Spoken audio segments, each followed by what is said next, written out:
Mental health के हवाले से उनको भी जरूर आगे लेकर आएं।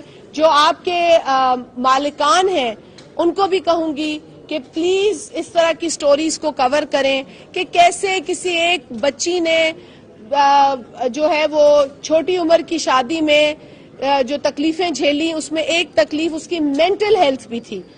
किस तरीके से एक बच्चा जो जिसके माँ बाप दहशत गर्दी के शिकार हुए, जिसने अपने माँ बाप को खोया, फैमिली को खोया, सब कुछ खोया, किस तरह उस बच्चे ने जिंदगी गुजारी, उस पर क्या असर पड़ा।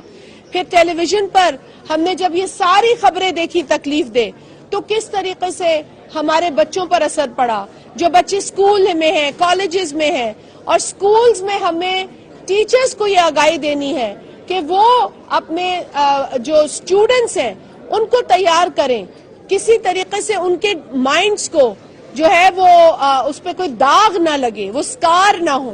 तो ये बहुत अहम बातें हैं।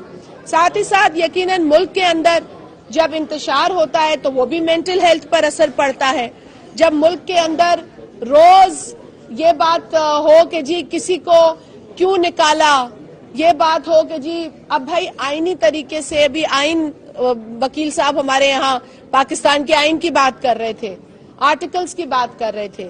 अगर मुल्क के आइन कॉन्स्टिट्यूशनली फांसी लगाकर नहीं भेजा गया, जेल में डालकर, मुल्क बदर कर नहीं निकाला गया, पार्लियामेंट से बाइज्जत आईनी तरीके से निकाला गया, जो कि पाकिस्तान में पहली मर्तबा हुआ है, तो भी आपकी रट खत्म नहीं होती कि मुझे क्यों निकाला, मेरे खिलाफ साजिश है।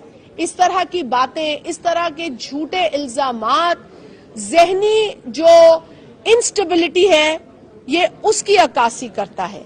क्योंकि एक पल में बोला जाता है कि जी मुझे अमेरिका ने जो है साजिश करके निकाला, मुझे अमेरिका मारना चाहता है, ये कहा गया ना किसी शख्स की जानिब से।